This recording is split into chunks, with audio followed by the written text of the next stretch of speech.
What is going on? It is Daniel with Cuervo ATV.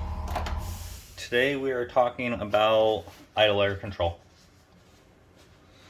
What the valve does, how to adjust it. I do have some other videos concerning adjustment of the idle air control in combination with the idle stop screw. So if you're setting up a throttle body, watch that one. This one we're more overviewing how this valve is functioning. So this valve is located on the bottom of the throttle body. Right there. And from this side you can see your air adjust screw there. And the hose coming off of the bottom. So that's where that is mounted. So we are going to take a look at what is inside this valve and what does what.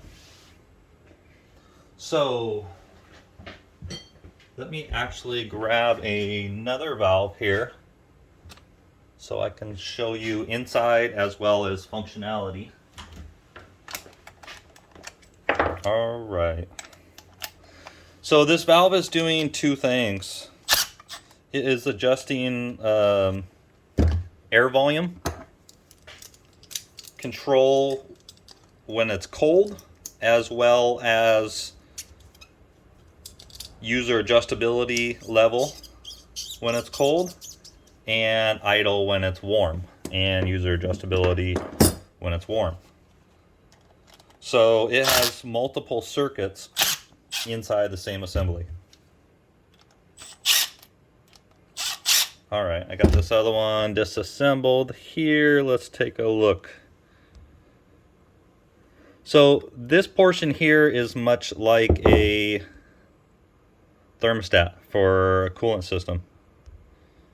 It has a wax type plunger that adjusts based off of temperature. So if we warm this up to operating temp, then, sorry about the focus, let me see if I can figure something out here. Then the plunger inside here is going to push out and actuate. Let's say this pin is going to push out and actuate a plunger. Come on. It's going to push on this. See how that moves? It's going to push on that. It comes through the other side, and this is the back side of the plunger. Let's see. If I pull on that with a plier, that will move. That's the far side of that white component there and shaft. So that goes through. Let's see if we can see it here. So this bottom hole here, this one's dirty. I'll show you on the other one. But this plunger, oh yeah, we can see it right there. When it's cold in a static position, it is going to be about halfway closed on that hole. As it warms up, it'll fully close that hole. So what is happening there is air is coming from your intake tube into the bottom of the throttle body here and routing through the passage, and there's two of them, there and here, that is controlled by coolant temperature. So only on cold start. Once you're warm up above about 150 degrees. I haven't tested this specific temperature change here. It does kind of happen over a range. But let's say once you're above 150, then this would be in the closed position to where you will no longer have airflow across here into your bottom of the throttle body. It routes through to injector. Let me show you a throttle body.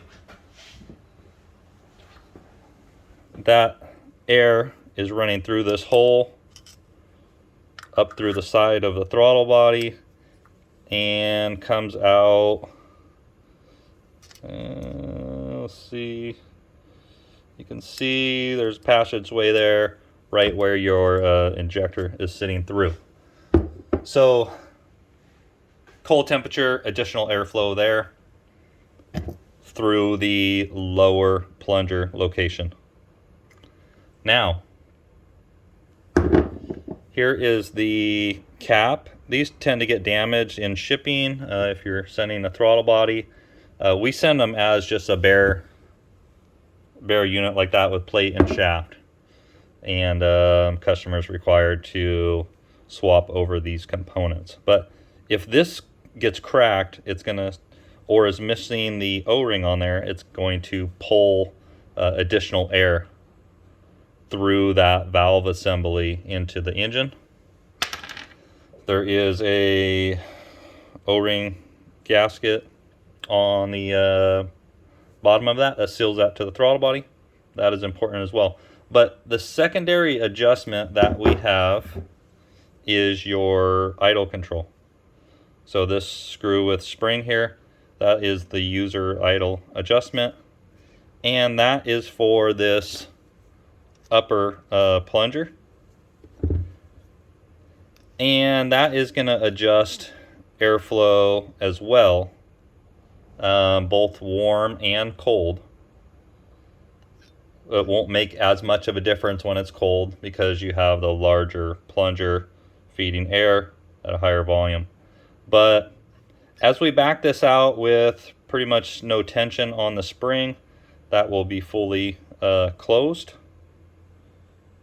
And as we run it in about 4 turns, then we start to show adjustment there, and it'll start to open that plunger and change there. So sometimes these, if you have no adjustment on, or no, if you run this screw in and you have no change to idle speed, then this plunger is likely stuck in this housing. They do have a spring behind there that pushes it back. But if somebody runs this in tight, sometimes that will break the spring on inside and that plunger may seize in there.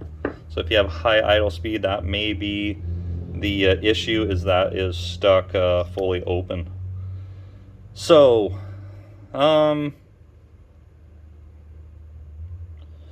when the bike is up to temperature, you are solely relying on idle speed from the adjustment of the idle stop screw, which is the 10mm jam nut that's on the, that is on the throttle housing, this one here. That is going to stop where the plate closes and how much adjustment there. So this is a primary setting that is not for idle speed adjustment by the user. Now when we swap a throttle body, we do need to set this up. We keep a very small gap between the plate and the housing to set correct idle speed. In doing so, that is the primary setting. This will be secondary. So as I talk about in the video, if you run this all the way back, your idle speed with the idle stop screw here, you'll run it in till the bike just barely idles, and to where you have no stiction of, when you push on the throttle, you shouldn't have a feeling of like a little click or snap from the plate bottoming out. We never want the plate to hit the housing itself. So very low idle speed adjustment just by the idle stop screw here. The rest of it is all in the housing. So quite a few different things going on in this housing. They are fairly trouble-free. It wouldn't hurt to spray some WD-40 through this hose every once in a while the engine is running. They do get, as you see, do get a lot of gunk buildup in them over time. So some corrosion, water, whatever it is, can get in there and cause some problems. But that is what is going on with those. And yeah, there we have it. So if you do take off this side here, that pin does tend to fall out of there and it will no longer function. As well as, you see how this has a square notch there? It is indexed, so if you put this together and that doesn't line up with the pin, then it'll be stuck and not function either. So I hope that helps. That is all I can really explain about that at the moment. But take care, and we will talk to you in the next one.